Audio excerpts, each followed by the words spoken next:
Hey, this is Derek Depker, founder of ExcuseProof.com and author of the best-selling book, Break Through Your BS, as well as the best-selling book, Why You're Stuck. In this video, I'm going to share with you how you can turn the most challenging obstacles in your life into something that you can easily conquer and maybe even enjoy doing it.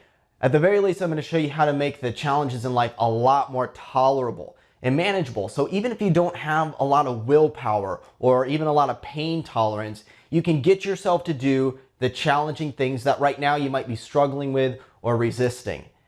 And I'm going to start this out with a quote that inspired this by T. Harv Eker. He said, "If you're only willing to do what's easy, life will be hard. But if you're willing to do what's hard, life will be easy." Well, if you think about it, what it takes to be successful in virtually any area of life is usually some sort of hard work, right? So I have this graph here. Let's say you want the outcome of a healthy body, right? That's something a lot of people want. I want to be sexy and fit and look good. That's the outcome that almost everyone says that they want. Well, what's the approach to that? Now you might question it. I mean, there's a lot of information out there about how you actually get in shape, but let's just make it simple. You're probably going to want to eat generally pretty good foods, watch what you eat, and exercise. In fact, you're probably, if you really want to get results quickly and effectively, probably going to do some intense exercise. Not absolutely required, but if you want to have accelerated results. So if you want peak performance, if you want to be really fit, it basically means bust your ass and be disciplined, right? That's the approach to get it. And so what happens is people who are willing to do that get great results. They're in great shape. Well, what's the percentage of the population that has a really fit body that they're totally proud of? I'd say probably less than 5%, if not even 1% or less.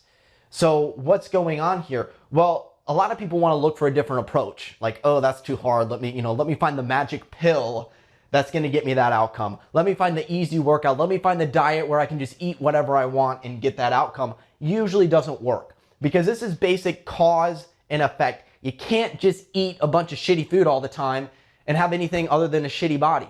It's just the way it works. And if you eat generally good food and take care of your body, generally speaking, you're going to have a better body, okay? Certainly exceptions to this, but that's how we know most things work. As a musician, I wanted to get good at guitar. What do I need to do to get good at guitar? I practice guitar. Duh. I sit there, I practice, work on the scales, learn the songs, right? So whatever you want, there's an approach to get it. And a lot of times, these are fairly set in stone, meaning there's not a whole lot of approaches to getting great at guitar other than just sitting there and practicing guitar or getting in great shape other than just working out, eating right. So what's the difference though between people who are successful and who aren't successful? It's not that they're necessarily taking a different approach.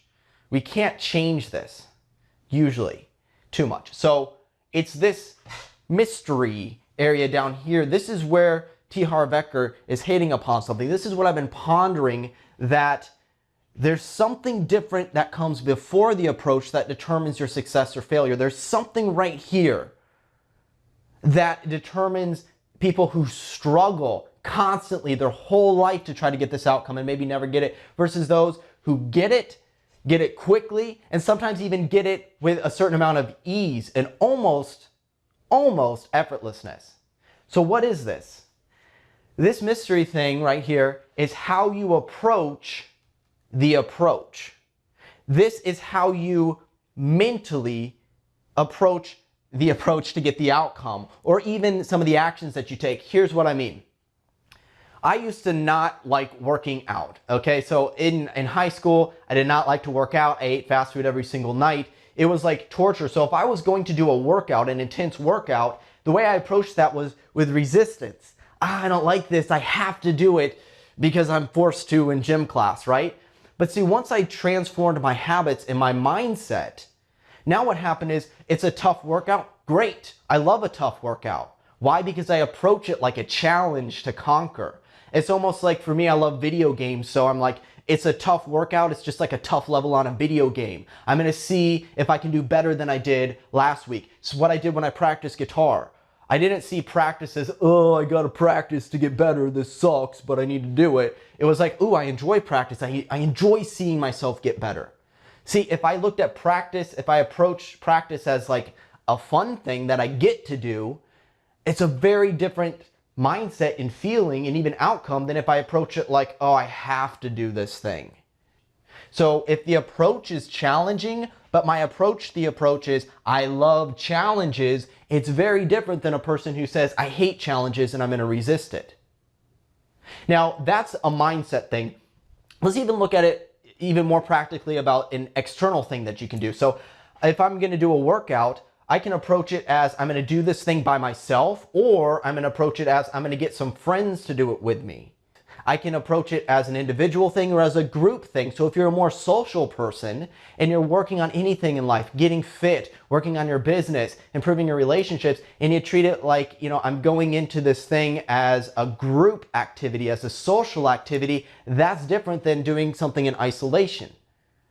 So you find the approach that works for you. Here's a powerful approach, probably the most powerful approach I've ever found that helps me overcome failure and really embrace the biggest challenges. If I approach the approach as a case study, as an experiment. So if I'm launching a book, I want to have a best-selling book, the approach is I got to do a lot of marketing and putting things out there, but I approach that as I'm going to document everything I do and create a case study to help other authors.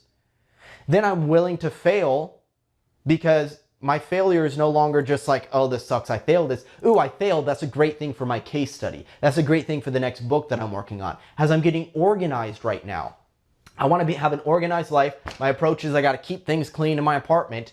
But now my approach to this is I'm going to document and journal everything I'm doing to get organized so I can write a book about it, so I can do blog posts about it, so I can share the insights with other entrepreneurs about it, right? I'm approaching it like it's just a giant experiment in getting organized. And now I actually enjoy the process of getting organized instead of being like, oh, I just got to do it, right? So that's a very practical way of looking at your life and how you frame things, but this goes even deeper. So in the next video, I'm going to share with you how to apply this on an even deeper level. In fact, I was able to use this framework to overcome depression.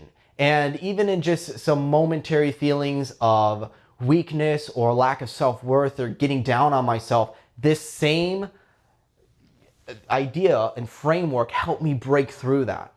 And so this becomes very powerful when you understand what I'm going to share with you in this next video.